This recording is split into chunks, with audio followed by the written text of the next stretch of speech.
Hi friends, I have already made a video on Aurangzeb and some of the best books to be read, and I shortlisted 3 at least. And I've also referred to him in some of my other videos. All of them are in the links in the description below. Then why do I need to make another video on Aurangzeb? Because I am simply appalled at the level of confusion that persists or deliberately created in some scholarly circles about him. Okay, in particular, I am talking about someone called Audrey Trotsky and her book on Aurangzeb. Now, when I made my video on Aurangzeb and I presented few books on him, okay, I casually mentioned that the book by Audrey Trotsky also, but I felt that it had not done justice to him because I assumed as a foreigner she did not understand the issue. But watch till the end of my video as I'm going to try to bust all the myths about him, especially one very popular myth, which is that he was a very simple man, and he wove some what do you call those round topies to survive, and etc etc. Some sort of very crazy myths that we have about him. So watch till the end of this video. But on specifically the book that I want to talk about, Audrey Trotsky's Aurangzeb.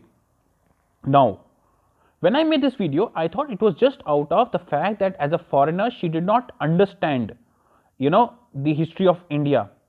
And I found that book very lacking in details compared to some of the other books that I have mentioned in my previous video. Check out that video first in the link below. But then I happened to watch some of her interviews in the last recent months, and I was appalled, and I realized that this seems to be a deliberate attempt at painting him white, or if not white, at some sort of greyish kind of a character. It's amazing. I mean, I'm all for saying that historical characters must be viewed in what do you call with their good and bad points. But there are certain people in history who, I'm sorry, you do not find such examples, and I'm going to talk about him therefore in further detail.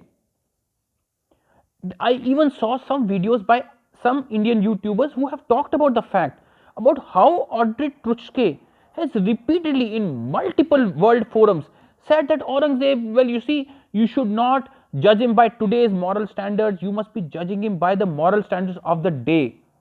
So here I go. I want to ask, let's talk about in medieval terms.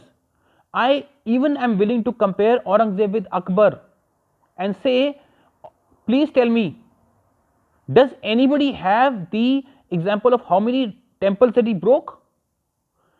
Can you tell me how many Hindu rulers went about breaking other religious structures? Did Shivaji do it? Did Maharaja Ranjit Singh do it when he was able to conquer Punjab? Do we have examples of Rana Pratap doing this? No. We do not have occasional here and there, leave aside, examples of Indian kings going around breaking other people's religious structure. Even many Mughals did it, but Aurangzeb did it in a very systematic manner. Akbar had removed jizya.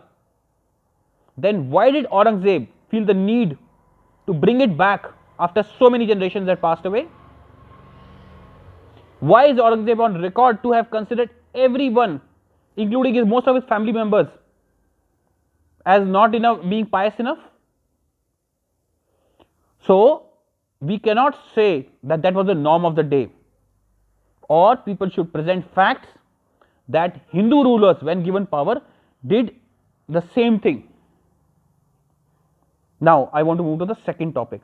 Forget his views and his attitude to Hindus, to Shias, to Afghans. Let's talk about him as a person, a man that imprisons his father.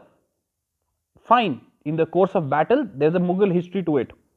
But how did he finally win in Agra? By cutting off the supply of water to the fort, and till the very end distrusting the old man. Not only this, appointing a courtier to look after the fort in his absence, the man who then went on to humiliate Shah Jahan as per some stories. Okay, he had an issue with his father. Even how did he kill his brothers? How he cut off the head of Dara Shikoh, and it sent letter to Shah Jahan. You know, okay, he had a problem with Dara, and you would say, look, Dara, was a rival and all. But then look at him as a brother. His elder sister Jahanara, once when long back when he was not was a prince only, and Shah Jahan had fallen out of favor with him, it is supposedly Jahanara that campaigned and said to Shah Jahan, and Shah Jahan could not refuse her, that look, forgive Aurangzeb. But throughout his life, he had a very bad equation with Jahanara because Jahanara supported Dara. Long after Dara was gone, Jahanara would not talk to him properly because of his treatment of her father. But even after the death of the father, equations remained not great because Jahanara at every step had the guts to say that you are wrong in imposing jizya. You are creating problems by being very, very aggressive towards Hindus. Okay, let's talk about the other sister, Roshanara. Roshanara is the sister that supported Aurangzeb completely, plotted against Dara Shikoh and Jahanara. And of course, Aurangzeb, when he came to power, gave a lot of privileges to Roshanara. But later on, when he felt that maybe she was misusing some of those things, advantages, or as you know, that since Mughal princesses did not marry or were not kind of supposed to marry, okay, to avoid politics, probably rumors of some affairs and all, she fell out of grace. And when she fell out of grace, again Aurangzeb's behavior turned. So to all his family members, let's go further. I want to today talk about all of his personal stuff. What about his son Muhammad Akbar, the son that he sent to the Rajputs, okay, and to try and kind of bribe some of them and break up some of them and bring them to his court, or at least to his side. But Akbar was convinced, okay, by the Rajputs and all, that Aurangzeb's behavior of all of this troubling Hindus, the jizya, everything, all his thoughts will lead to disintegration of the country. He started understanding this just like his great grandfather of his same name, Akbar. But what does Aurangzeb do? He Akbar revolts against Aurangzeb, but Aurangzeb uses all sorts of means and treachery to get rid of Akbar, okay. And of course Akbar ran away. He was who was he saved by? Shambhaji, the Maratha king, the son of Shivaji, okay, for which Aurangzeb never forgave Shambhaji, by the way. But it is the Hindu kings who protected Akbar. And finally Akbar had to run away to Persia, because in India, wherever he went, Aurangzeb would not have left him. What about Aurangzeb's the eldest son, Muzammil Shah, right, who later became Bahadur Shah I, the actual king after Aurangzeb? For years he was kept in prison because once he revolted against his father. So now let's talk about the apple of his eye, his daughter Zehrunissa, the probably the child that he loved the most. Just a sec. Yeah. Now Zehrunissa tried so hard to win the favor of her father. She's supposed to have done religious calligraphy also, just like her father, okay. But she was also a poet, and she used to do charity to both Hindus and Muslims. So you can understand, I mean, Aurangzeb would not appreciate her. Not only that, it is said that when Shivaji was there in the Mughal court, right, she paid a lot of respect to him. And when his son Shambhaji was captured, she really tried to explain to her father that he should spare Shambhaji. Of course, on a side note, we know how brutally Shambhaji was killed. I don't want to get into the gory details. I mean, which Indian king has examples of killing his opponent in such a brutal manner, piece by piece? Do we have examples like this of other Hindu kings of this period doing such a behavior? And still we want to justify Aurangzeb? But coming back to Zebrunnisa, Zebrunnisa's fault was that she kept having an open mind. She tried to save Shambhaji, and later, as you know, Shahu, the son of Shambhaji and the grandson of Shivaji, as a child, when he was kept captive in the Mughals, with the Mughals court, she was very nice to him, like a younger brother, okay, sending him sweets, etc. That's what the stories go. And Aurangzeb could not appreciate this, you know. And of course, finally, there are rumors of some affairs and all of Zebrunisa. But then you have to understand, Zebrunisa was supposed to, as per Shah Jahan, get married to Dara Shikoh's son. So Shah Jahan had thought, you know, that was allowed in the Mughals times, right? That Dara Shikoh's son, if he were to marry Aurangzeb's daughter, that would keep the family together. But not only did Aurangzeb never forgive Dara, but even after Dara's death, he would not forgive the son of Dara. So Zebrunisa remained a maiden and then supposedly had some affairs. So in the final 20 years of her life, she stayed in prison. That is his treatment of his most loved child. Okay, so that's the track record of him on a family basis, as a son, as a brother, and as a father. I ask you to give me one example of a medieval Hindu king who has been so brutal in all relations. Right, so let's get beyond the family, and now let us talk about economics. One thing you must understand is that if you go by the study detailed medieval history, you see that while the British are attributed primarily to the decline of India's economic power, the decline started in the Mughal times and especially during Aurangzeb's time. There was a fall in Shah Jahan's revenue economy, but the biggest fall came during Aurangzeb, and the reason is very simple.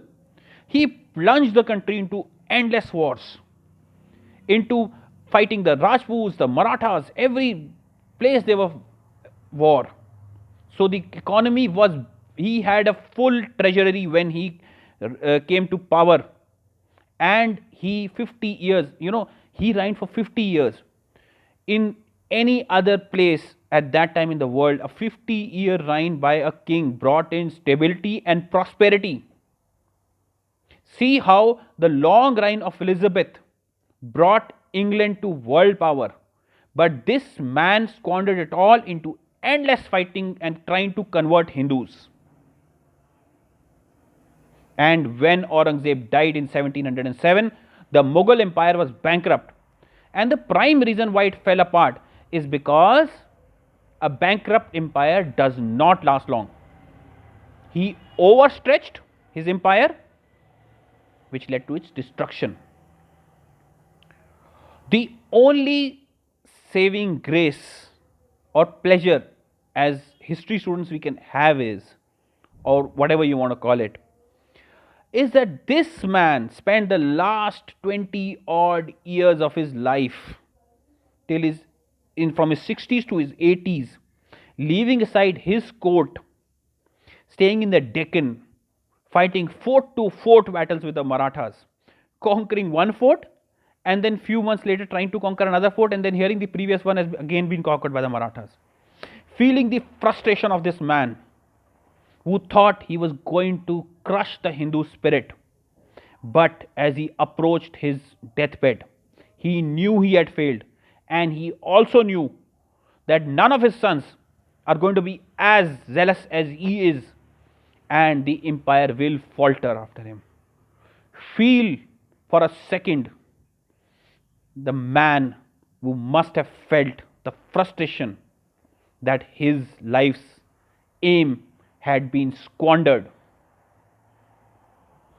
Finally, I come to the last point, and that is this whole amazing concept that look, he may have been what do you call zealot, religious fanatic, a brutal ruler, etc., etc. But he was a pious man. He was a Sufi. Okay. To which, just as a last point, I want to stress that not just Guru Tegh Bahadur. You can read multiple accounts of this man killing saints. Many other Hindu saints have also been killed. So, this man, how can he be called a pious man? Okay, you want to call him a fanatic? People say he used to make caps. A little bit of show doesn't make you a simplistic man. Do you know that in the Mughal times there was a ritual that whenever any lord, whenever any governor would come to the king, he would give him very expensive gifts, jewelry, etc., etc. Did Aurangzeb stop taking them? Did Aurangzeb not wear any this thing, expensive stuff? Did he not sit on those expensive thrones?